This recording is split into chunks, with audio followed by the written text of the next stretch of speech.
Bismillahirrahmanirrahim. Assalamualaikum warahmatullahi wabarakatuh. Alhamdulillahi rabbil alamin. Wassalatu wassalamu ala asyrafil anbiya'i wal mursalin Sayyidina wa nabiyyina Muhammadin wa ala alihi wa sahbihi ajma'in. Asyhadu an syafaat لتحكم بين الناس بما أراك الله ولا تكن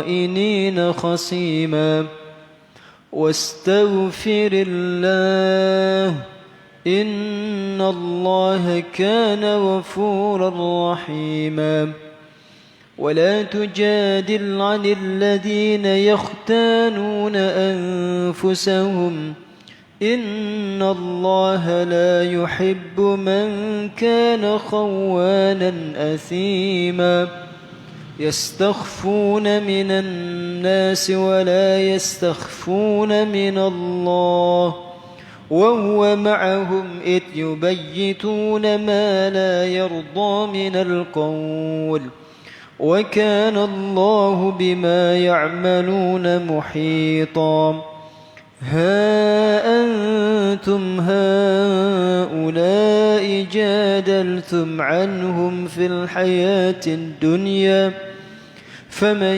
يجادل الله عنهم يوم القيامة أم من يكون عليهم وكيلا Inna sesungguhnya kami anzalna telah menurunkan ilaika kepadamu al-kitaba Al-Quran bil haqqi dengan benar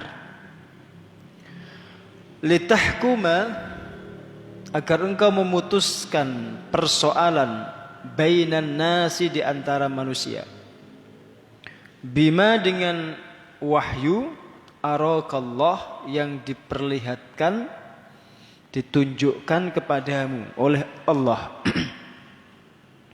wala takun dan janganlah engkau wahai Muhammad menjadi lil khainina bagi orang-orang yang berkhianat khasima sebagai penolong atau pembela wastaghfir dan mintalah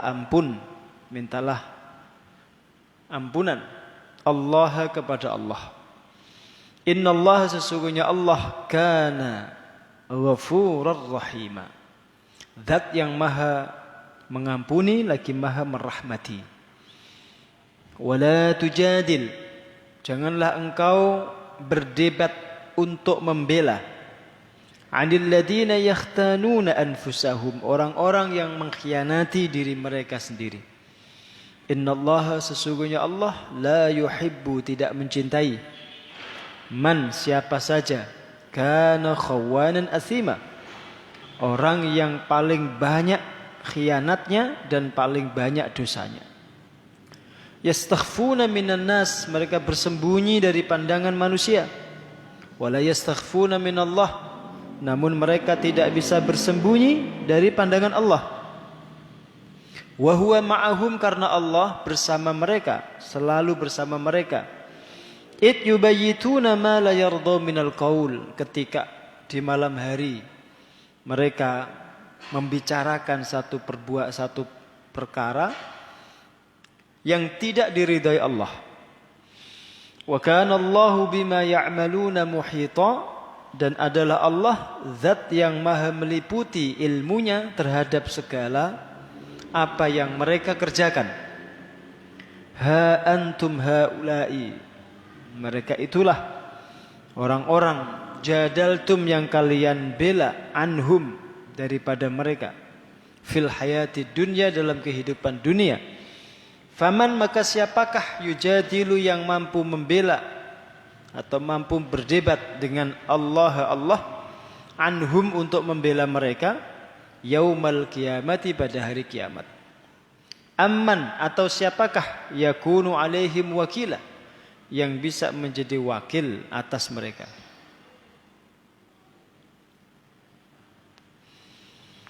Kita pelajari ayat demi ayat. Ayat yang ke-105 dulu. Yang pertama yang kita garis bawahi adalah bahwa Al-Quran itu diturunkan Allah Subhanahu wa ta'ala bil haqqi, dengan kebenaran. Artinya tidak ada satupun niatan Allah untuk menurunkan Quran itu dengan senda gurau atau yang isinya itu mengandung sesuatu yang batil. Tidak. Al-Quran itu diturunkan oleh Zat yang maha hak, ya, dengan cara yang hak, untuk tujuan yang hak, kepada pribadi Muhammad SAW yang disebut oleh orang-orang Quraisy pada zamannya itu sebagai orang yang paling jujur.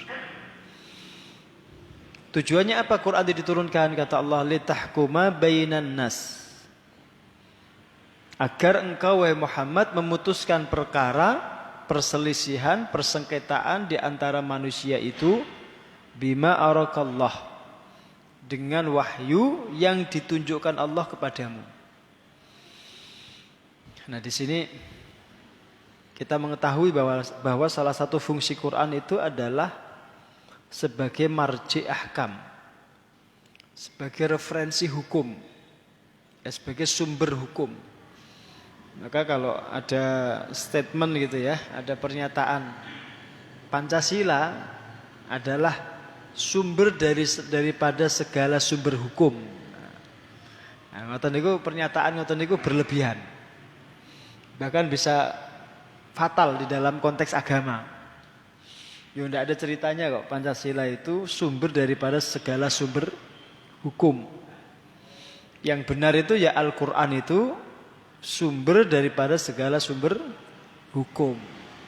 Ya, jadi jangan justru malah meletakkan Pancasila itu melebihi Al-Quran. Beberapa waktu yang lalu itu Ketua BPIP itu saya mendengarnya pernyataannya itu.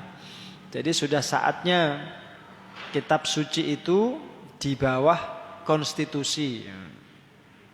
Gitu. Jadi kan baca atau mendengar itu. Ya tidak ada kitab suci kok di bawah konstitusi itu. Harusnya tuh konstitusi itu yang berada di bawah kitab suci. Harusnya, idealnya tuh begitu. Ini kita bicarakan ideal. Ya, bicarakan idealnya itu mestinya kitab suci menjadi rujukan konstitusi. Jadi apapun yang ada di dalam undang-undang negara kita itu merujuknya kepada Quran gitu. Itu idealnya. Tapi kalau jenengan mengusulkan begitu, nanti jenengan akan dianggap Islam radikal. Islam garis keras. Atau Islam sumbu pendek. Ya, Islam sumbu pendek. Ciri-cirinya ngoten niku. Nah, makanya yus ini dibahas tentang pengajian mawon. Ya, sebagai satu wawasan keislaman. Jadi saya ulangin. Al-Quran itu diturunkan salah satu fungsinya untuk menjadi marji ahkam, referensi hukum. Itu bahasa Allah, litahkuma bainan nasi. Maka sebisa mungkin apapun problematika yang kita hadapi itu kita selesaikan dengan petunjuk Al-Quran. Baik problematika pribadi, keluarga, masyarakat maupun negara. Diputuskannya persoalan-persoalan itu dengan Al-Quran. Dengan petunjuk Allah yang Allah Subhanahu wa ta'ala sudah tetapkan di dalam Quran. Kalau kita punya problem rumah tangga, maka kita menyelesaikannya dengan petunjuk Quran. Jangan dengan hawa nafsu. Jangan dengan selera dan keinginan pribadi, tapi dengan petunjuk Al-Quran.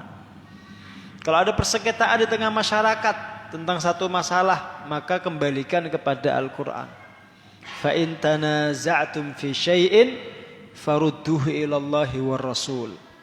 Kalau kalian memperselisihkan sesuatu, maka kembalikan kepada Allah dan Rasulnya. Kembalikan kepada kitab suci dan sunnah Nabi. Itu petunjuk. Nah, adapun kemudian hal-hal yang tidak mungkin bisa kita lakukan kecuali dengan perangkat negara, sudah itu bukan urusan kita. Itu urusan negara. Tapi problematika yang kita bisa selesaikan dengan Quran, ini kita upayakan, kita selesaikan dengan Quran semampu kita. Tapi urusan-urusan yang memang menjadi domain negara, menjadi wewenang negara, ternyata oleh negara tidak diputuskan dengan Quran, sudah, itu bukan tanggung jawab kita. Itu tanggung jawab para pemangku kepentingan alias para pejabat pemerintah. Itu bukan tanggung jawab kita. Ini saya ulangin ya. Jadi kalau kita memiliki problem, punya urusan, punya persengketaan, perselisihan yang bisa kita selesaikan. Yang bisa kita selesaikan. Dengan Al-Quran kita selesaikan dengan Quran. Oke. Adapun yang itu menjadi kewenangan negara, kemudian oleh negara itu diputuskan tanpa petunjuk Quran, nah itu di luar tanggung jawab kita. Insya Allah kita tidak akan ditanya tentang itu. Paham ya? Maka di masa Rasul itu masalah apa saja itu diselesaikan dengan solusi Al-Quran, dengan keputusan Al-Quran. Maka Quran itu disebut imam. Ya, Al-Quran itu kan imam toh. Waj'alli imaman. Jadikan Quran itu imam bagi kami. Kalau imam itu di depan atau di belakang? Diikuti atau didahului? Diikuti. Gak boleh kita mendahului imam. Imam itu di depan, imam itu diikuti, gak boleh kita dului. Orang itu dilancangi. Ya, jadi kalau imamnya belum rukuk, jangan rukuk. Kalau imamnya belum sujud, jangan sujud. Lah sekarang orang itu mendahului Quran. Ya. Merasa bisa menyelesaikan problemnya sendiri tanpa Quran. Itu problem orang Islam sekarang. Nah dielengke malah nuduh sengelengke radikal kan kacau. Itu problem ini sekarang. Ya, itu problem umat Islam sekarang. Tidak paham. Bahkan tidak cuma didahului, Qur'annya dibuang. Qur'annya dibuang. Orang tinggu, nggak dipakai. Padahal Allah katakan litahkuma bainan nas. Makanya jangan garis bawahi. Jadi saya ulang, Quran itu adalah marji ahkam, referensi hukum Islam. Tapi kan Pak Ustadz, negara kita ini kan bukan negara Islam. Iya. Tapi dihuni mayoritas umat Islam.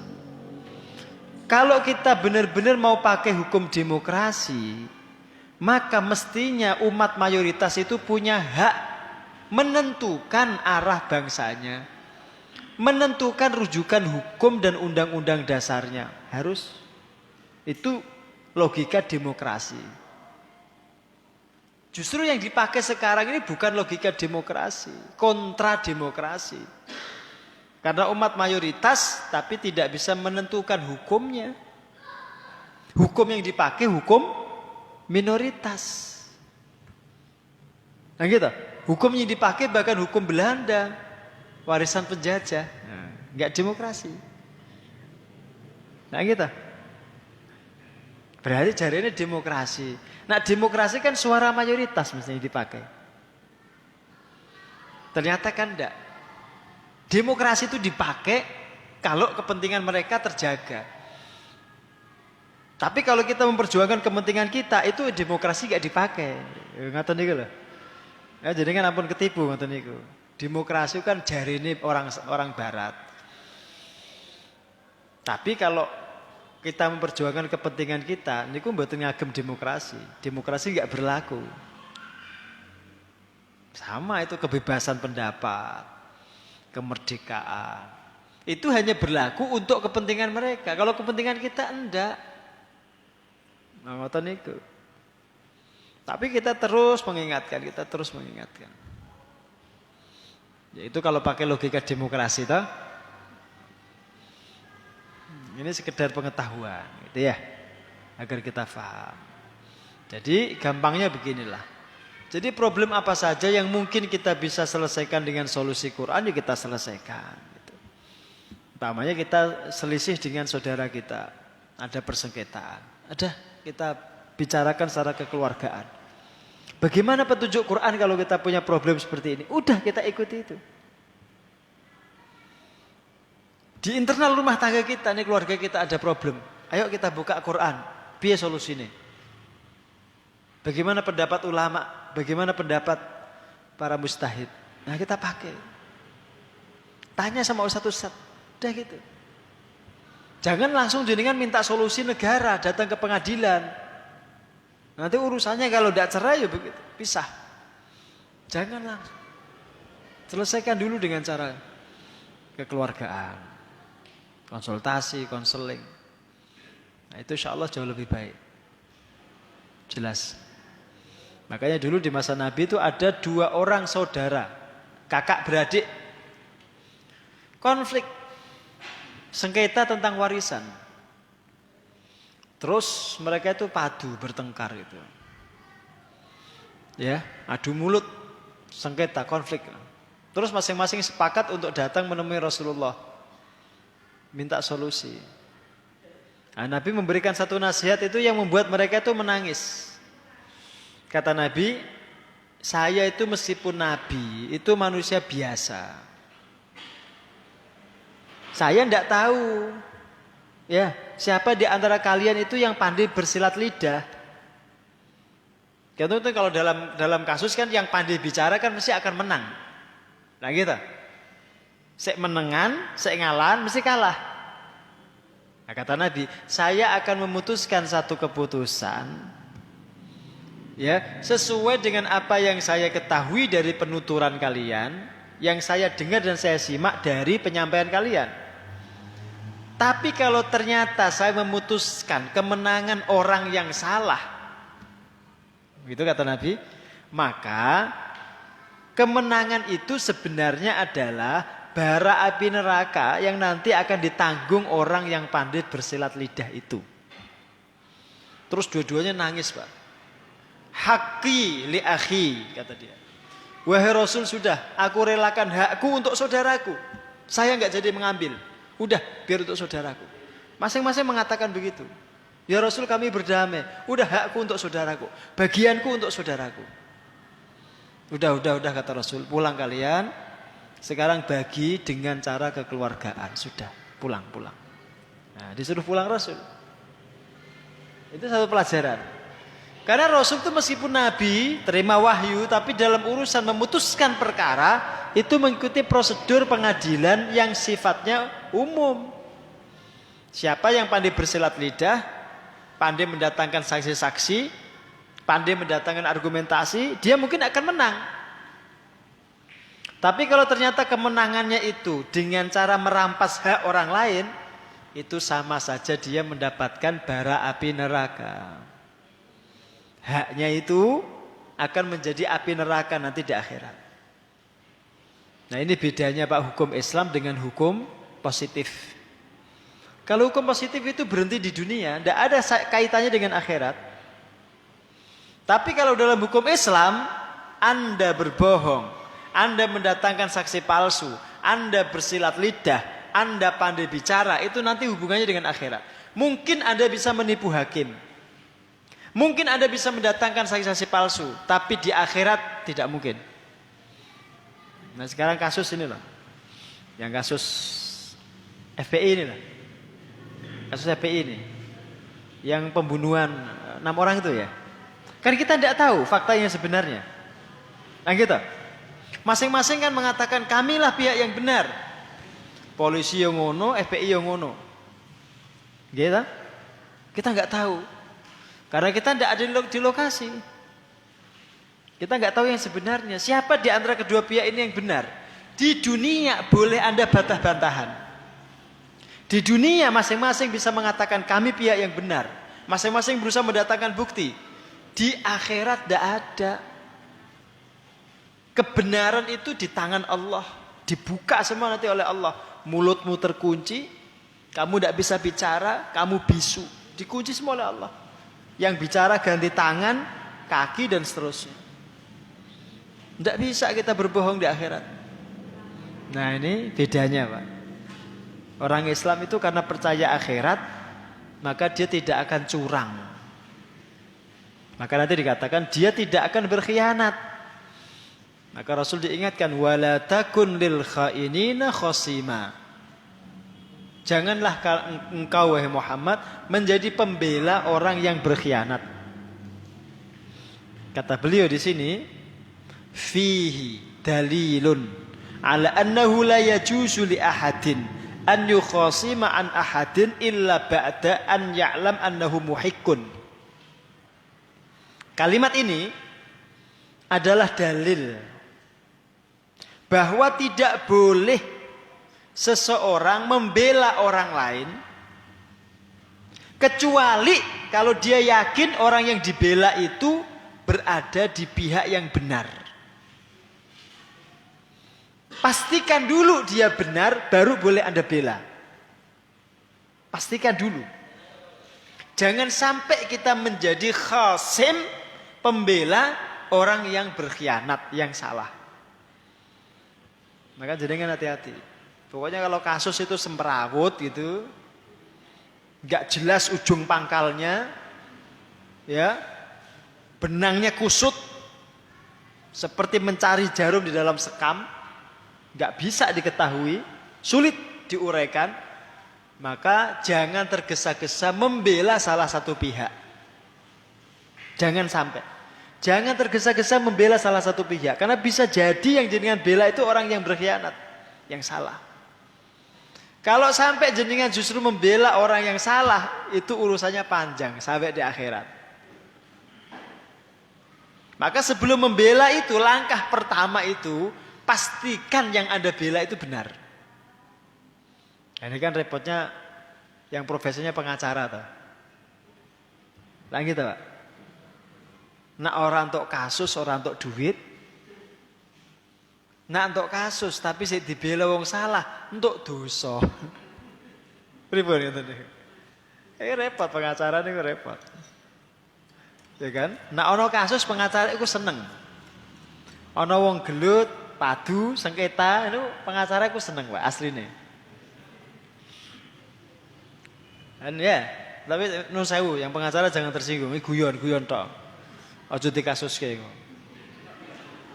Niku kan sami kalih dokter. Dokter jenengan tangkleti, Pak dokter, jenengan nu asline seneng nak wong sehat napa sakit? Ya, dokter jenengan tangkleti. Dokter niku lho, asline seneng ndak? Orang itu sehat atau sakit? Nak wong sehat kabeh, dokter untuk duit. Ya ta, Pak? Tapi nak wong sakit kabeh, jadi untuk duit tapi yo ganjel. Kok menari-nari di atas penderitaan orang lain. Makanya dokter itu juga perlu punya amal-amal sosial. Jadi jangan hanya melulu materi. Ya, kadang juga perlu tarif itu jangan diseragamkan. Pokoknya periksa 50.000 kabeh. 100.000 kabeh. Bedakan ini orang kaya atau orang miskin, bedakan. Bedakan. Sama, guru ustadz itu juga sama. Kira-kira kalau saya tanya tuh, kalau semua orang sudah pinter agama, ustadz duwe gawean ra? Ada pekerjaan gak buat ustadz? Enggak ada. Sama seperti itu, Pak. Maka ono bodoh ya ono hikmahe. Ben ustadze duwe gawean. Nah orang kok gak ngajar ngaji, para taklim. Kembali ke tadi. Ini repotnya pengacara itu. Nggih, nak mboten dibela mboten nangsal duit, tapi nak dibela wongnya salah. Pripun niku? Repot ta? Bela koruptor. Korupsi. Udah tertangkap tangan itu kan wis berat toh. Dibelo, ngoten niku. Enggak tahu itu nanti di akhiratnya itu bagaimana. Makanya ada teman saya, pengacara itu sejak mulai ngaji itu pilih-pilih kasus. Jadi enggak semua kasus dia bela. Ya setelah ngaji, Pak. Biyen yo nggih mboten. Biyen yo milih-milih kasusnya duitnya gede apa cilik. Nah, duitnya oke, meskipun salah ya dibela. Sekarang enggak, dipilah-pilah. Ini kasusnya bener apa salah. Wah, dia kalau yang dibela itu dia yakin bener, mati-matian dia. Al-ad. Nah, ngoten niku. Sekarang jadinya di tengah masyarakat juga gitu. Kalau ada orang berselisih, ada orang bersengketa, ada orang berseteru, jangan terburu-buru membela salah satu pihak. Pelajari dulu, timbang-timbang dulu, ketahui dulu siapa pihak yang benar. Itu kata beliau. Ini dalil. Tidak boleh seseorang bela orang lain, kecuali kalau yakin yang dibela itu benar. Ya, kalau jadi kan masih ragu, nggak usah komentar, nggak usah membela, sudah. Makanya kadang-kadang orang alim itu tampak seperti orang bingung. Terlihat seperti orang yang bingung, tidak punya sikap. Orang alim. Tapi kalau orang awam, ilmunya sedikit, itu cepat responsif atau reaktif. Dengar kabar langsung dibela. Padahal belum tentu benar. Maka hati-hati. Apalagi kalau kasus itu sudah ada bumbu-bumbunya politik. Udah gak karu-karuan itu. Angel. Yes, angel guys. Enggak bisa diketahui dengan pasti. Maka dalam konteks begitu ya jenengan jangan tergesa-gesa, ampun kesusu. Ya. Jadi jangan jadi orang tuh yang mudah reaktif. Hanya baca sekali langsung bereaksi, jangan. Sekarang itu media sosial itu wah tidak karu-karuan, Pak. Nah, model orang sekarang itu modelnya gini loh. Nak wis kadung seneng itu gak peduli, bener salah itu gak peduli. Tapi nak wis kadung benci, ya meskipun bener itu disalahno. Ya ngoten niku jadi pelajaran. Tidak ada satupun orang itu yang punya kebenaran absolut, mutlak, sempurna itu tidak ada. Ya mesti ada celah salah itu mesti. Maka perlu kehati-hatian. Itu kata Allah, wala takun lil khainina khasimah. Jelas ya? Jangan dengan sengaja kamu menjadi pembela orang yang berkhianat. Terus ada kasus lagi. Ini memang berangkat dari kasus. Kalau jenengan baca riwayatnya nanti ada sababun nuzul. Termasuk di ayat terakhirnya itu. Ada orang yang dituduh mencuri ya. Jadi ceritanya itu ada 3 orang. Namanya Bashir, terus Bishir, terus Mubashir. Jangan itu Bashir, Bishir, Mubashir. Di antara 3 orang ini yang munafik itu si Bashir ini. Selain munafik itu seneng ngejek sahabat. Seneng ngejek dengan syair. Syair ejekan itu kalau dalam bahasa sastra itu hijak. Hijak itu syair. Syair tapi saya ejekan. Itu hobi dia. Membuat syair puisi untuk mengejek sahabat. Nah ceritanya kemudian ada salah seorang warga Medina, orang Ansor itu yang kehilangan baju perang. Ketoke sik nyolong si Bashir iki. Tapi pinter. Lek nyolong di salah satu rumah orang Ansor, tapi diletakkan di rumah orang yang gak mencuri. Tujuannya agar yang dituduh yang punya rumah itu. Jadi dia habis nyuri, ditaruh di depan rumahnya itu. Di emper. Nah, ketika kemudian warga melihat yang punya barang ini juga kemudian ya woro-woro, dia kehilangan ini warga mencari, didapatilah baju perang itu di rumah si fulan. Akhirnya diadukan sama Rasul. Untungnya sebelum diputuskan, itu kalau diputuskan kan dipotong tangannya itu, kayak gitu. Untungnya sebelum diputuskan itu, keluarga yang mencuri ini itu mendatangi Rasulullah. Ya, keluarganya Basir itu datangi Rasul. Kata mereka, ya Rasulullah, meskipun kami ini orang miskin, kami itu tidak punya watak mencuri. Yang mencuri itu Basir. Ini kami jujur aja, yang nyuri itu Basir. Nah, untuk mengelabui atau membuat alibi, dia letakkan baju perang itu di depan rumah si fulan itu. Jenengan ampun hukum tiang niku mboten salah. Saya salah niku Basir. Saya salah ki Basir. Untungnya Rasul itu belum memutuskan persoalan itu dengan potong tangan. Untungnya. Maka kemudian Allah mengingatkan, wala taqulil khainina khasima. Jangan sampai kamu tuh bela orang yang berkhianat. Ya, berarti kan harus hati-hati betul kan? Jangan terlalu cepat memutuskan itu. Dikumpulkan dulu keterangannya, informasinya, saksi-saksinya, bukti-buktinya. Maka hakim itu dilarang tergesa-gesa. Maka jangan kaget kalau di pengadilan itu berkali-kali ditunda itu kan. Itu bukan untuk mengulur-ulur waktu. Bukan, memang hakimnya itu masih ada keraguan. Kalau masih ragu dia tidak boleh memutuskan. Wong marah saja itu tidak boleh kok. Kalau dia sedang marah ditunda sidangnya, nggak boleh diputuskan. Lapar itu nggak boleh. Hakim memutuskan dalam kondisi lapar itu tidak boleh. Dia harus tunda dulu, dia makan dulu. Nggak boleh memutuskan perkara dalam kondisi lapar. Harus betul-betul tenang. Dalam posisi dia konsentrasi penuh, nggak sedang emosi, tidak sedang nahan lapar. Ngaten niku, agar keputusannya jernih. Ini pelajaran. Maka jenengan juga gitulah, pelan-pelan. Jadi kalau ada kasus, apalagi yang semrawut itu jenengan pelan-pelan. Ampun tergesa-gesa, ampun kesusu. Ya seperti inilah kasus yang pembunuhan inilah, kasus pembunuhan ini.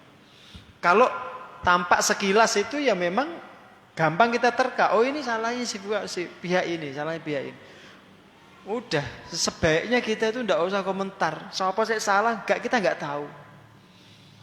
Andai pun nanti di sidang ini terus di sidang disebutkan, belum tentu kondisi yang sebenarnya begitu. Belum tentu. Ya, nggak tahu. Wong saksi-saksi itu mudah didatangkan kok. Gitu. Saksi palsu itu kan gampang sekali toh. Bayari tiang itu kan sakit toh. Mudah. Makanya dalam konteks seperti itu, apalagi sudah ada bumbu-bumbu politiknya, itu sebaiknya kita hati-hati. Ya, segala persoalan itu kalau sudah dipolitisir, dipolitisasi itu sudah sulit untuk jernih. Nah gitu. Sulit untuk jernih. Maka kita nggak boleh tergesa-gesa menjadi pembela atau membela salah satu pihak kecuali kita pastikan pihak itu benar. Jelas ya?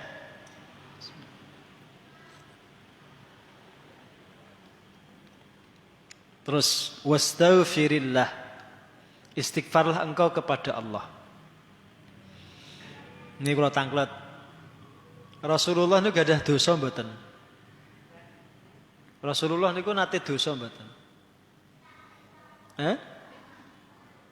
Rasulullah niku lho nate dosa napa mboten? Nate berbuat maksiat mboten? Kok dikon istighfar? Kok dikon istighfar? Wastaghfirillah. Napa niku? Maksudnya napa? Dan mintalah ampunan engkau kepada Allah. Rasul itu kan gak punya salah toh. Kok dikon istighfar? Nah, ngoten niku para ulama mengatakan perintah istighfar itu tidak harus terkait dengan kesalahan. Ya, tidak harus terkait dengan kesalahan. Karena jenengan itu merasa tidak punya kesalahan, itu juga salah. Sebagai menungso itu tempatnya salah, udah jenengan ngakui. Maka divonis kan al-insan mahalul khata'wan, udah jenengan terima mawon. Yang kedua, ini alasan yang pertama. Yang kedua, perintah kepada Rasul untuk istighfar itu ditujukan bukan untuk pribadi beliau, tapi untuk umatnya. Karena Rasul itu tidak pernah salah, tidak pernah punya dosa, tidak pernah maksiat. Berarti sebenarnya yang disuruh istighfar itu kita. Maka disebutkan dalam tafsir ini, perintahkan umatmu untuk istighfar gitu. Tapi karena Rasul itu kan suri teladan, maka perintah itu tertuju pertama kali kepada beliau itu loh. Itu bukan berarti Rasul punya dosa. Jangan salah paham. Yang namanya teladan itu kan harus mencontohkan dulu toh. Maka dalam sehari itu Rasul istighfar minimal 70 kali. Rata-rata 100 kali dalam sehari. Itu bukan berarti Rasul mengistighfari dosanya. Enggak ada dosa kok. Itu ngajarin jenengan. Sedang mendidik jenengan. Karena jenengan saya kata dosanya. Rasul nggak punya dosa, maksum, orang suci, orang paling bersih, orang paling bertakwa. Andai pun beliau melakukan kesalahan, sebelum bersalah itu sudah diampuni Allah. Maka Allah mengatakan, afallahu anka, Allah ampuni dirimu hai Muhammad. Lima adzinta lahum, kenapa kamu izinkan mereka tidak berperang? Jadi diampuni dulu, baru ditanya. Itu Rasul. Artinya jaminan ampunannya itu pasti. Baru ditanya, kenapa kamu izinkan mereka tidak ikut perang? Kok boleh kamu izinkan mereka tidak perang? Ditanya. Semacam agak disalahkan oleh Allah. Memberikan izin sebagian orang tidak berperang itu dianggap Allah salah. Tapi sudah diampuni sebelum ditanya itu. Nah gitu. Nah kalau jenengan kan enggak. Ditangkloti ruyen, ditanya macam-macam begitu. Terus jenengan ngaku salah, itu aja belum tentu diampuni. Jenengan minta ampun, belum juga diampuni, itu belum tentu. Jenengan minta ampun lagi, melakukan amal soleh, memperbaiki diri, baru diampuni. Ini ku bedanya jenengan kalih Nabi. Bedanya jenengan kalih Nabi itu. Makanya perintah istighfar di sini itu sebenarnya perintah untuk jenengan, bukan perintah untuk Nabi. Jelas betul? Paham ya? Dek paham dek? Nah, jadi kita yang disuruh banyak istighfar. Bukan Rasulullah. Maka jangan salah paham. Ya, jangan salah paham. Karena Rasul itu tidak pernah punya dosa. Tidak pernah punya kesalahan. Kalaupun dianggap salah itu sudah diampuni dulu. Jadi ampunan Allah itu lebih cepat kepada Rasul daripada vonis kesalahannya.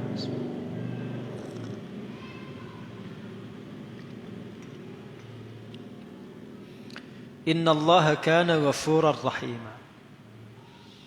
Ini Allah mengingatkan jenengan. Allah itu punya sifat. Dua-duanya indah. Dua-duanya kalau jenengan kenali dari sifat Allah itu, jenengan tidak akan takut kalau bertemu Allah. Yang jadi soal jenengan itu takut bertemu Allah itu karena tidak mengenali sifat-sifatnya yang indah ini, yang mulia ini. Maka ketika Allah mengakhiri ayatnya itu dengan menyebutkan sifatnya, disebutkan sifatnya, sebenarnya dia sedang memperkenalkan diri. Itu. Cuma di ujung ayat itu seringkali malah dilewati, nggak dikaji. Ya, dilewati justru malah nggak dikaji. Padahal di situ letak intinya Quran itu di situ. Ini lihat jenengan. Innallaha kana ghafurar rahima. Ada dua sifat yang disebutkan Allah di situ. Dan dua-duanya itu sifat yang indah. Yang membuat hati itu tentram. Yang pertama sifat ghafur. Ghafur itu terlalu banyak dan terlalu luas ampunannya. Bukan sekedar ghafir. Kalau ghafir itu pengampun. Dia memberikan ampunan, tapi ampunannya terbatas. Tapi kalau Ghaffar atau ghafur itu sigat mubalaghah. Maknanya ampunannya itu terlalu banyak, pintunya terlalu luas. Sehingga nggak ada alasan orang yang berdosa itu nggak diampuni Allah, itu nggak ada. Maka sekalipun kita berlumurkan dosa, kita banyak kesalahan, jangan nggak usah terlalu nggak perlu putus asa. Jangan takut untuk minta ampunan pada Allah. Jangan melihat dosa jenengan itu, tapi lihatlah sifat Allah yang Ghafur itu. Meskipun jenengan banyak dosa, jangan takut. Nah, ini sifat yang pertama. Sifat yang kedua itu Rahim. Kalau Allah mengampuni dosa seorang hamba, itu dipastikan hamba itu tidak akan masuk neraka. Dipastikan. Allah ampuni dosa kita, pasti jenengan tidak akan masuk neraka. Itu sifat Ghafur. Tapi belum selesai kan? Orang tidak masuk neraka, kan belum selesai urusannya. Pertanyaannya, apakah mungkin dia masuk surga? Belum tentu. Belum tentu. Maka kemudian Allah mengatakan Rahiman. Nah, ketika Allah mengenalkan sifatnya Rahim, itu ada jaminan. Jenengan ketika diampuni Allah, dijamin jenengan masuk surga. Itu rahmatnya Allah. Dan ya, jenengan kenal Allah itu jenengan tenang, santai. Karena Tuhan kita itu Tuhan yang baik, yang maha Ghafur, yang maha Rahim. Sifat Rahim itu berlakunya nanti di akhirat. Kalau jenengan bahas Rahim kok di dunia, itu salah jenengan. Sifatnya Allah, rahmatnya Allah yang berlaku di dunia itu Rahman, bukan Rahim. Urusan Rahim itu nanti urusannya itu di akhirat. Surga Allah itu diberikan untuk orang-orang yang sudah diampuni dosanya. Maka kalau orang itu terpaksa dimasukkan neraka, itu cuma untuk dicuci dari dosanya. Orang beriman itu mungkin masuk neraka, dicuci dari dosanya. Dan itu cara Allah untuk mengampuni dia. Salah satunya. Yang kedua untuk menegakkan keadilannya. Karena bagaimanapun kejahatan harus dibalasi. Tapi terbatas waktunya. Maka ketika sudah selesai Allah mencuci orang itu dari dosanya, dimasukkanlah dia ke dalam surga. Itu yang berlaku sifat rahimnya Allah. Jelas, makanya sifat ini selalu dikaitkan Allah. Ghafuran rahima, itu dikaitkan. Ya, dikaitkan. Maka jenengan lihat itu dalam doa yang jenengan sering ulang-ulang. Rabbana atina fid dunya hasanah wa fil akhirati hasanah wa qina adzabannar. Itu kaitannya dengan surga dan terbebasnya dari neraka. Jelas, Pak? Nah, makanya kalau membaca Quran sampai jenengan di ujung ayat seperti ini, terutama ayat yang mengenalkan sifat Allah, itu jenengan renungkan betul, karena itu inti pelajaran daripada ayat itu. Inti. Kalau jenengan mengenal Allah, jenengan tenang, jenengan tidak akan takut bertemu Allah. Jangan dibayangkan Allah itu seperti KPK. Ya. Jangan dibayangkan Allah itu seperti hakim-hakim di dunia. Tenang mawon. Allah itu punya sifat-sifat yang mulia, yang indah. Dan dia jelas punya sifat adil. Adil itu tidak mungkin kemudian mendolimi hambanya. Meskipun sebiji darah, tidak mungkin. Maka jenengan ketika beramal pun, beramal saleh itu tidak usah khawatir amal jenengan itu tidak dibalasi. Mesti dibalasi. Sekecil apapun, sekalipun tidak dilihat oleh manusia, tetap Allah balasi. Ya, maka jangan berbuat baik itu udah orientasinya untuk Allah saja. Lillahi ta'ala saja. Tidak peduli manusia itu. Memang penting manusia, enggak penting. Termasuk diri jenengan itu tidak penting. Yang penting Gusti Allah mawon. Nah, jelas? Pak, kita teruskan. Wala tujadil 'anil ladzina yakhtanuna anfusahum. Innallaha la yuhibbu man kana khawanan atsiman. Ini perhatikan lagi. Tidak boleh kita berdebat membela orang yang khianat. Diulangi lagi di situ. Diulangi lagi oleh Allah. Nah, itu menunjukkan kalau sifat khianat itu memang sifat yang dibenci Allah. Sangat dibenci. Sampai disebutkan. Innallaha sesungguhnya Allah la yuhibbu. Tidak pernah mencintai. Siapa? Man kana khawanan athima. Orang yang banyak khianatnya.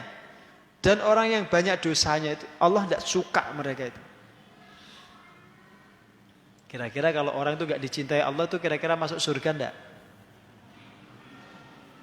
Makanya jenengan membela orang yang terlalu sering berkhianat, terlalu sering berdusta, terlalu sering bohong, mengingkari janji, enggak boleh.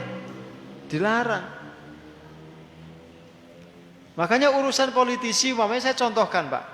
Andai pun kemudian jenengan pengen komentar, bela, enggak usah.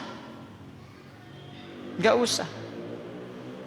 Apalagi politisi-politisi yang terbiasa bohong, berdusta, berkhianat. Tidak usah dibela, Ben. Tidak perlu dibela. Mendingan jenengan bela istri jenengan mau. Ya. Bela anak istri jenengan dengan cari nafkah. Wis ora usah komentari ya seperti itu. Sehingga jenengan enggak jadi cebong, enggak jadi kampret. Tak gitu. Terus saya wonten, cebong kampret itu saya wonten. Terus saya abadi. Soalnya diternak ngoten niku nggih. Mboten usah nderek-nderek ngoten niku. Ndak usah ikut-ikutan. Itu bahaya untuk akhirat jenengan.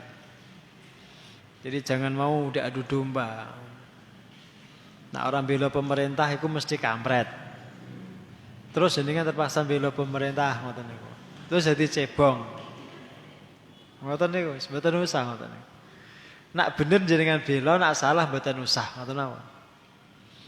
Jadi itu tidak peduli apakah pemerintah atau orang biasa. Nak bener dibela, nak salah mboten usah dibela. Ampun. Tidak membela itu bukan berarti memusuhi. Enggak. Kita enggak membela pemerintah itu bukan berarti kita benci atau memusuhi, enggak. Ya, tidak ada kepentingan kita membela. Ya, nggak ada kepentingan. Termasuk ketika mereka berbuat salah, tidak ada kepentingan kita bela. Tapi kalau buser atau politisi, ya memang tugasnya begitu kok. Paham ya? Nah, ini termasuk ini urusan jaga gereja itu, urusan jaga gereja. Ini saya jelaskan jadi. Urusan jaga gereja itu, ini bukan urusan jenengan, bukan urusan orang sipil. Itu urusannya polisi. Betul usah. Terus jenengan malu-malu jaga gereja ini betul usah. Orang kepentingan nih, betul kepentingan nih. Kecuali kalau daerah kita tuh betul-betul genting. Nah, ada wong Natalan terus diserang dan itu berlangsung berkali-kali. Nah, itu jenengan mungkin bantu ikut menjaga, mungkin masih ditoleransi. Tapi kalau daerah jenengan aman-aman mawon ya mboten usah ngoten terus jenengan jaga gereja melu-melu jaga ngoten mboten usah. Apalagi sekarang ini kan banyak orang ingin menampakkan dirinya sebagai orang toleran toh. Gitu? Saya jelaskan gitu dengan toleransi itu bukan saling menghormati, boten. Niku definisi toleransi yang keliru. Karena antar pemeluk agama itu enggak mungkin bisa saling menghormati, Pak. Saya mengatakan Allah itu Esa. Orang Kristen mengatakan Tuhan itu 3. Orang Hindu-Buddha mengatakan Tuhan itu banyak. Itu sudah bentrok kok secara pemikiran kok. Nah gitu. Terus makna toleransi niku napa? Makna toleransi niku tidak saling mengganggu. Wis karepmu lah. Itu toleransi. Maka lakum dinukum waliyadin. Yang penting jenengan enggak ganggu orang yang ibadah sesuai keyakinannya. Itu sudah toleransi. Jangan salah paham jenengan mendefinisikan toleransi. Kalau jenengan mendefinisikan toleransi itu dengan saling menghormati, maka ada semacam kewajiban jenengan mengucapkan Natal untuk menghormati pemeluk Kristiani. Enggak, itu bukan toleransi. Itu kebablasan. Yang penting jenengan enggak ganggu mereka saat Natalan. Niku pun toleransi. Wis jos niku. Dan kita sudah melakukan itu berabad-abad. Kita bertahun-tahun, ratusan tahun sudah. Maka semua itu berangkat dari definisi. Jadi kan hati-hati, mendefinisikan sesuatu itu hati-hati. Termasuk mendefinisikan toleransi. Ya ngoten niku. Jadi tidak perlu jaga-jaga, melu-melu jaga gereja tidak usah. Itu tugas polisi. Nah, polisi digaji untuk itu, biar mereka yang melakukan penjagaan itu. Jenengan yang jadi satgas, yang tadi gue mboten usah, terus melu-melu jaga gereja, mboten usah. Ini kan, ini kan musim itu, ini malam apa nih? Malam selawe itu. Oke, sesuk kan Natalan toh? Ayo kalau tanggal ta. Sesuk Jumatan, Pak, mboten Natalan. Jenengan wong Islam kok dieling-eling Natalan ku pripun? Pripun jenengan? Wong Islam dieling Jumatan. Kok saya dieling-eling Natalan? Besok tanggal pinten? Selawe. Selawe napa? Desember. Wonten napa? Jumatan ngoten jawab. Ya ampun Natalan jenengan ya Allah. Yes. Wong Islam kok dieling-eling Natalan wis aja. Wong Islam dieling-eling Jumatan apa pengajian. Paham, Pak? Wes, yang penting mereka ndak kita ganggu itu sudah toleransi. Dan kita nggak perlu kemudian juga takut dianggap orang kok nggak toleransi karena nggak mengucapkan Natal. Oh, nggak usah khawatir ngoten niku, mboten usah dipikir. Mboten usah, ngomongane menungso mboten penting. Kan semua status yang disematkan manusia kepada kita itu tidak penting, itu nggak ada. Orang mengatakan kita begini begitu itu omongan orang. Hasilnya yang tahu diri kita ya kita sendiri dan Allah Subhanahu wa taala. Nah, itu orang paling enak itu merdeka. Tidak gagas status. Yastakhfuna minan nasi wa la yastakhfuna minallah. Ada satu sifat buruk sebagian orang itu. Kalau melakukan satu dosa kesalahan seperti itu tadi, mencuri terus diletakkan di depan rumah orang agar dituduhlah pemilik rumah itu sebagai pencurinya, itu tindakan yastakhfuna minan nas. Dia berusaha bersembunyi dari manusia. Pertanyaannya, mungkin gak bersembunyi dari Allah? Tidak mungkin. Tidak mungkin. Para pelaku pembunuhan itu mungkin bersembunyi dari Allah itu bisa. Tapi mungkin bersembunyi dari manusia itu bisa. Tapi bersembunyi dari Allah tidak mungkin bisa. Tidak mungkin. Anda mungkin bisa bersembunyi dari manusia. Tapi bersembunyi dari Allah mustahil. Ya, mustahil. Membohongi manusia itu mungkin, membohongi Allah tidak mungkin. Nah, ngeten iki jenengan ajarkan ke anak-anak jenengan. Ayah ibu itu bisa jadi bisa mungkin kamu bohongi, tapi tidak mungkin Allah kamu bohongi. Ajarkan, itu pengawasan Allah. Ya, agar anak itu merasa selalu diawasi Allah, tindak tanduknya dilihat oleh Allah, semua perbuatannya itu nanti akan diperlihatkan oleh Allah. Diperlihatkan. Nah, itu juga kita tanamkan dalam diri kita. Ada kalanya Allah itu membuka sebagiannya di dunia. Ada, Pak. Kalau perbuatan dosanya itu sudah dianggap Allah melampaui batas. Dibuka oleh Allah itu. Diperlihatkan, dipertontonkan. Ada orang umpamanya ya. Punya gelagat gak baik. Sekali ditoleransi Allah. 2 kali dibiarkan Allah. 3 kali didiamkan masih. Tapi kalau dilakukan terus, dibuka oleh Allah. Penutupnya dibuka. Dibiarkan Allah, manusia menontonnya. Sehingga dia dipermalukan. Aibnya terbongkar. Ya, dibongkar oleh Allah. Maka diingatkan ini wa huwa ma'ahum tuh. Allah tuh selalu bersama mereka.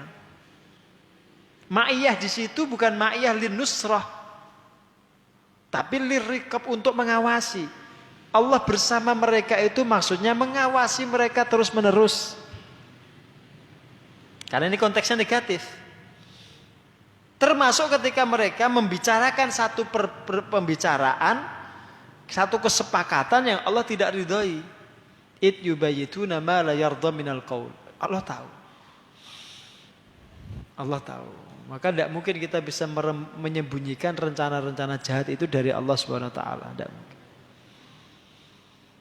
Ya, kalau orang beriman itu justru malah sebaliknya. Dalam pandangan manusia itu dia biasa. Tapi sebenarnya dalam pandangan Allah itu dia luar biasa gitu. Maka Abu Bakar itu kalau berdoa kan, ya Allah, jadikanlah aku lebih baik daripada yang mereka sangka. Itu doanya Abu Bakar. Ya Allah, jadikanlah aku lebih baik daripada sangkaan mereka. Umpamanya jenengan menyangka saya itu baik karena ustadz, penceramah, mubalik. Gitu. Itu sangkaan seperti itu takut saya itu.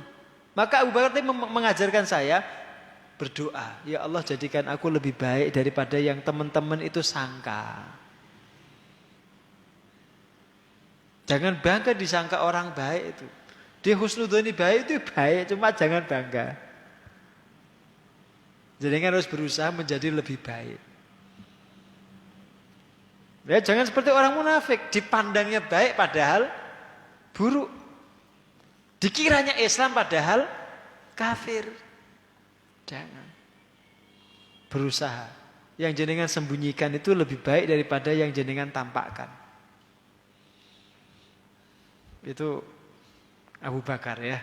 Jadi doanya Abu Bakar itu seperti itu. Yastakhfuna minan nasi wa la yastakhfuna minallahi wa huwa ma'ahum id yubayyituna ma la yarda minal qaul. Nah, ini jangan perhatikan ujung ayatnya ini. Wa kana Allahu bima ya'maluna muhita. Muhita itu dari kata ahata yuhitu. Maknanya itu meliputi. Tidak ada yang lepas dari pandangan Allah. Tidak ada yang tersembunyi dari pengawasan Allah. Tidak ada yang lepas dari ilmunya Allah. Itu makna muhit. Semua perbuatan kita, semua perbuatan mereka, semua perbuatan manusia itu tahta ihatati ilmillah. Berada di bawah pengawasan ilmunya Allah. Ya, itu makna muhita. Dan itu bisa negatif, bisa positif. Tadi saya sampaikan ke jenengan. Negatif umpamanya, kalau ada orang berbuat dosa, sekalipun dia sembunyi-sembunyikan, tetap itu diawasi Allah, dicatat oleh Allah. Akan diberi balasan. Tapi sebaliknya, kalau jenengan berbuat baik, beramal saleh, melakukan kebajikan, andai pun tidak ada orang melihat, itu tetap dalam pengawasan Allah. Dicatat Allah, nanti diberi balasan oleh Allah. Maka tidak usah kemudian jenengan khawatir, karena enggak dipandang, enggak dilihat manusia. Penglihatan manusia itu terbatas dan enggak penting. Ra penting blas. Ini jadi kan saya ajari. Menganggap diri sendiri enggak penting dan menganggap pandangan manusia dalam soal amal soleh itu enggak penting. Itu perlu. Bahkan wajib. Enggak penting. Jenengan kalau kerja sama orang, bos jenengan itu tidak penting. Ada nggak ada bos itu jenengan tetap bekerja dengan baik.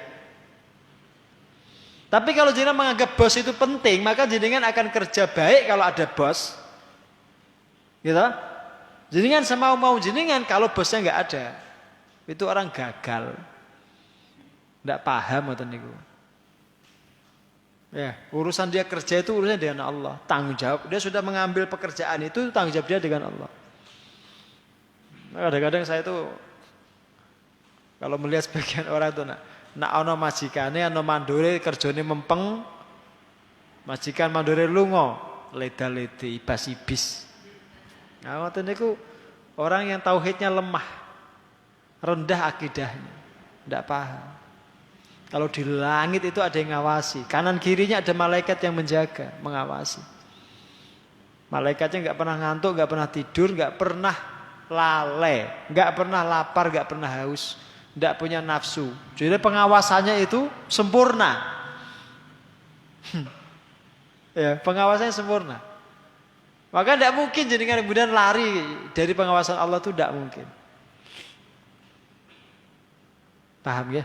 Ya, anak-anak saya itu ditanamkan betul seperti itu. Pandangan ayah, pandangan ibu itu sangat terbatas. Tapi pandangan Allah itu tidak terbatas. Tembus semua dimensi. Dia lintas dimensi. Tidak ada dimensi bagi Allah itu. Semuanya bisa ditembus pandangan Allah. Jelas ya? Itu makna innallaha wa kana Allahu bima ya'maluna muhita. Terus terakhir, nah di sini Allah mengingatkan, kalau kamu membela orang dolim di dunia, orang yang berkhianat di dunia, kamu bela-bela, sampai mbok rewangi debat, berbantah-bantahan untuk membela mereka. Kira-kira nanti di akhirat, bisa ndak kamu membela dirimu di hadapan Allah itu? Jadi ada semacam ancaman. Ada semacam ancaman tuh. Kalau kita di dunia ini membela orang salah, di akhirat itu urusan kita di hadapan Allah, berhadapan-hadapan dengan Allah. Jadi kan tidak akan ada yang membela. Maka kalau orang itu jelas salah, tidak usah dibela. Tidak usah dibela, biarkan aja, tidak usah dibela. Maka keliru kalau ada statement Islam itu mengajarkan kita membela yang lemah, itu salah. Itu statement keliru, nggak paham agama itu. Yang benar itu Islam itu mengajarkan kita membela yang benar. Karena orang lemah itu belum tentu benar. Paham Pak?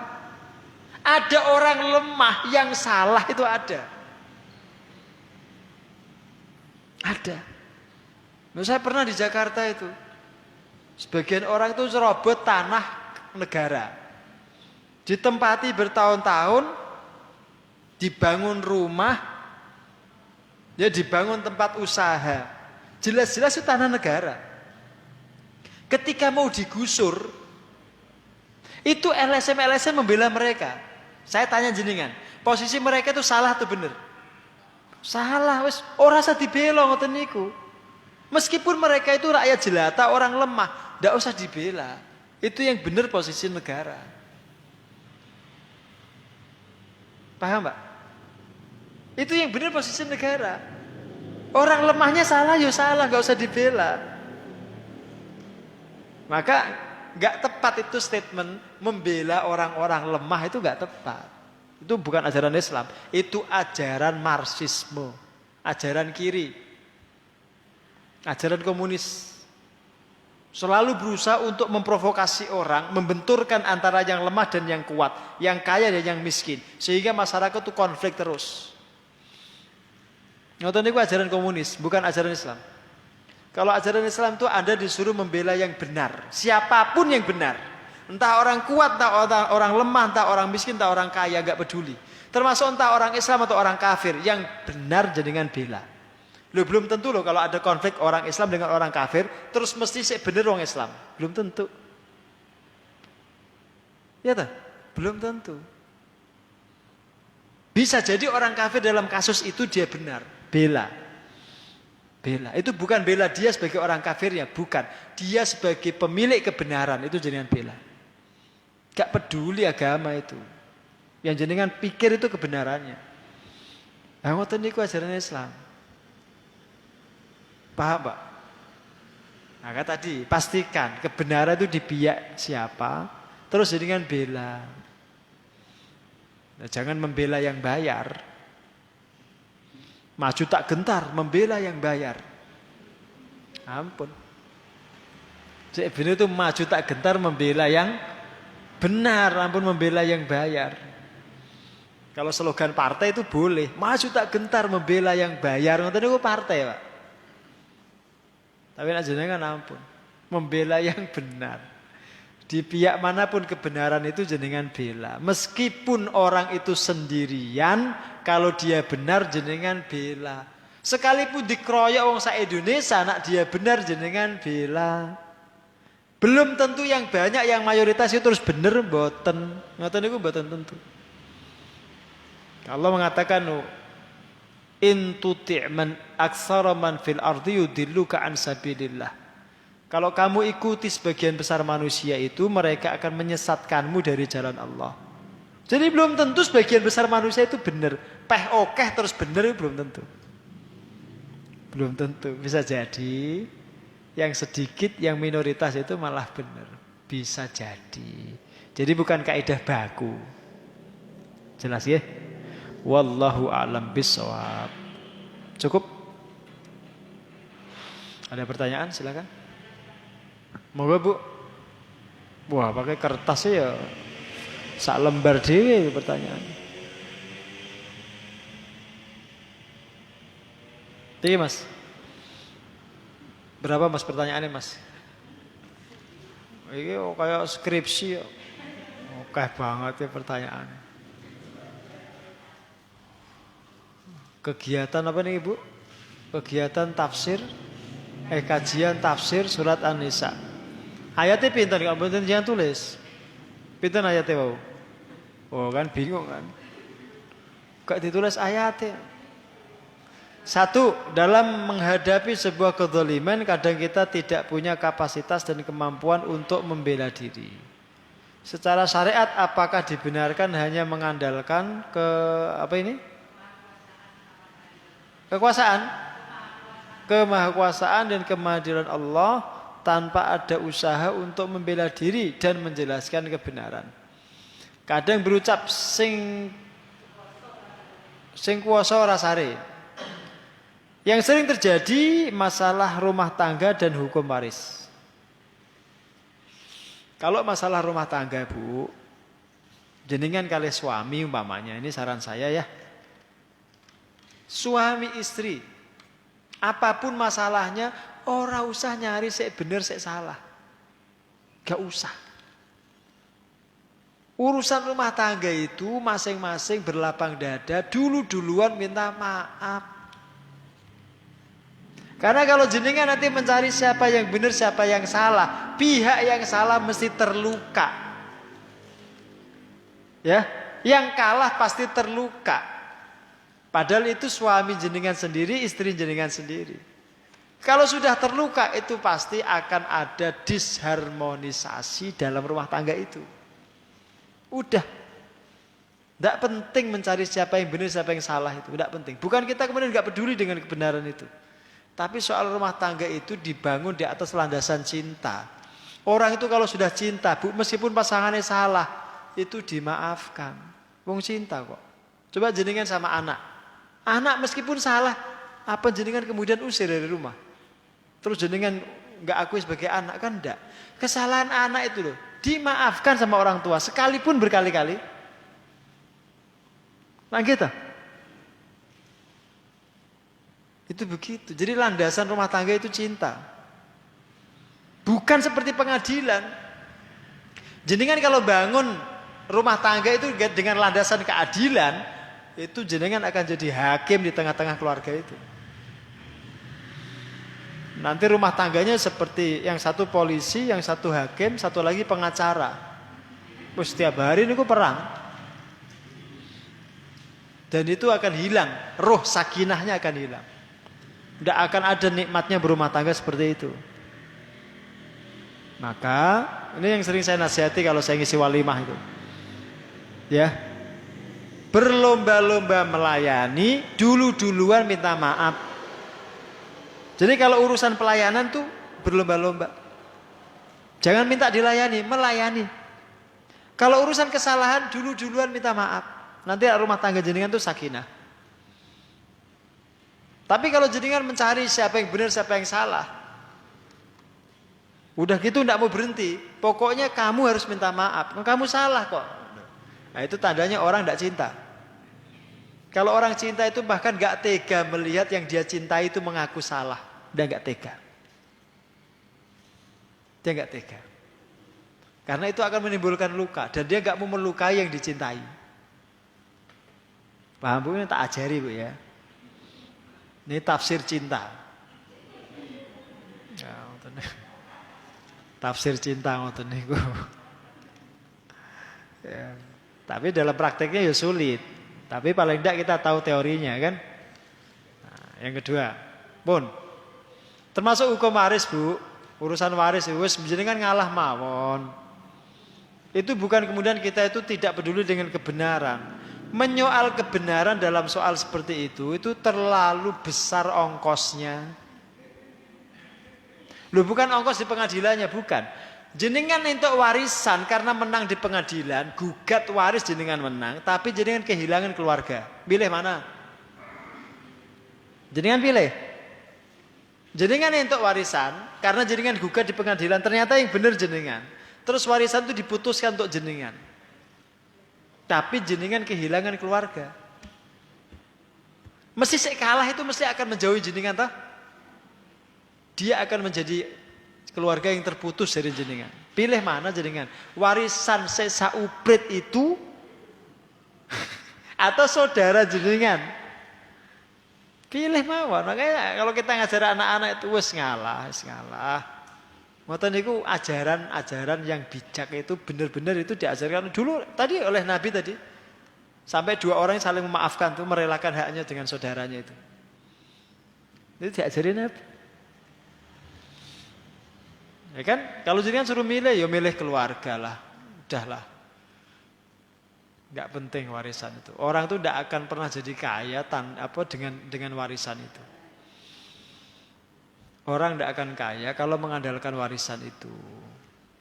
Ya, bekerja. Bangga jenengan tuh punya penghasilan sendiri. Bisa kaya punya ini itu bukan karena warisan orang tua. Itu lebih membanggakan. Ya. Tapi kalau jenengan kaya karena warisan orang tua, itu yang bangga orang tua jenengan, bukan jenengan. Yang hebat itu orang tua, bukan jenengan. 2, sebuah nasihat agar kita senantiasa menjaga dan mempertahankan hidayah. Apakah setelah Allah beri hidayah, hidayah tidak bisa hilang dari diri kita? Nggih sakit mawon. Wong hidayah niku nggih tiyang mawon kok. Hidayah niku kan manusia biasa toh, Bu. Hidayah ini nama orang atau bukan? Nama orang ya? Ngeten loh Bu. Hati itu kesebutannya kolbu. Kolbu itu dikatakan kolbu karena yataqallab, bolak-balik, fluktuatif, naik turun. Kadang semangat, kadang lemes. Kadang cinta, kadang benci. Gitu. Kadang seneng, kadang ora. Urusan iman juga gitu. Kadang yakin betul, kadang kurang yakin. Bahkan kadang belas gak yakin. Soal rezeki namanya. Jenengan yakin betul dari Allah. Itu pas jenengan dapat duit. Tapi pas orang di duit, gak yakin belas. Jari rezeki itu benar-benar dijamin. Jebule kok ora. Ya tak? Maka Rasul itu mengajarkan doa, ya muqallibal qulub, tsabbit qalbi ala dinik. Nah, doa itu untuk menjaga agar hidayah itu tidak kemana-mana. Tidak hilang, tidak lepas dari diri kita.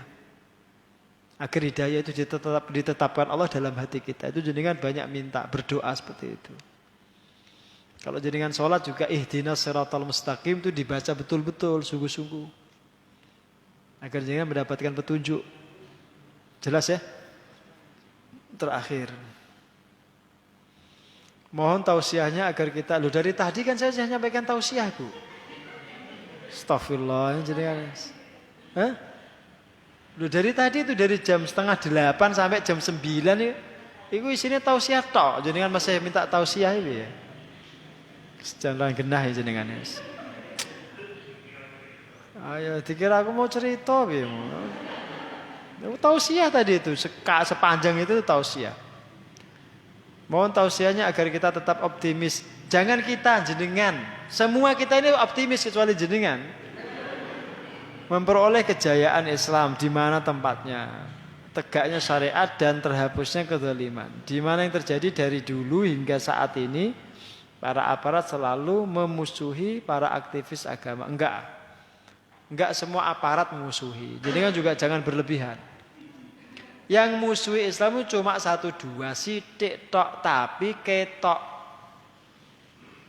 Sedikit tapi kelihatan itu loh. Yakin mayoritas aparat itu sama seperti kita, cinta agama, cinta negara. Tidak memusuhi Islam. Loh kalau sebagian besar aparat memusuhi Islam, Bu, masjid wis ditutup kabeh. Jenengan pengajian mboten angsal. Salat dibedili. Lho nggih to? Kalau sebagian besar aparat itu memusuhi agama. Nah, jenengan jangan berlebihan gitu, ekstrim juga jenengan ini. Tidak boleh. Yang memusuhi Islam itu oknum sedikit. Kebetulan oknumnya itu terkenal ngoten mawon. Sehingga kelihatan. Jadi jangan salah paham jenengan. Tidak ada aparat itu mayoritasnya kok musuh Islam itu orang. Termasuk statement itu sampai nyebut polisi wereng coklat ngoten niku mboten saya. Karena tidak semua polisi itu jahat. Yang jahat itu polisi India. Bukan polisi Indonesia. Lho nggih. Ya kan sebagian besar polisi itu ya orang baik-baik, ya punya keluarga baik. Ya keluarga besarnya baik, ya sama seperti kita lah. Sama Bu, ada ustadz itu yang juga tidak baik. Ada juga. Ustadz saya seneng nipu ya wonten. Ustadz saya seneng nikah siri ya wonten Bu. Ngoten niku. Nah aku rawani ya ora bakalan aku. Bukan tidak mau, nggak berani. Ada juga. Tapi bukan berarti kalau ada oknum ustadz melakukan kesalahan terus jenengan mukul rata. Kabeh ustadz seperti itu jenengan juga gak adil. Paham? Nah, ngoten niku ilmu gebyah-uyah. Orang sekarang itu senengnya gebyah-uyah ngoten niku. Ana satu kasus tapi dianggap semuanya seperti itu. Itu salah. Jadi jangan sampai ilmu seperti itu dipakai. Keliru ngoten niku. Paham, Bu? Ya, saya komentari yang tidak optimis itu cuma jenengan. Ya asli kok. Kita semua optimis Islam itu tetap jaya. Karena sampai sekarang masjid masih berdiri di mana-mana, pengajian luar biasa semaraknya, TPA berjalan, rumah-rumah tahfidz, pesantren-pesantren. Apa kurang jayanya Islam Indonesia itu? Jaya, Bu. Ya. Maka jenengan juga buka kacamata itu. Kacamatanya dibuka. Ya. Biar tidak menganggap Islam itu saat ini terbelakang. Enggak, jaya. Di Indonesia itu bagus. Baik, kita tutup dengan baca hamdalah dan kafaratul majelis bersama-sama. Alhamdulillahirabbil alamin. Assalamualaikum warahmatullahi wabarakatuh.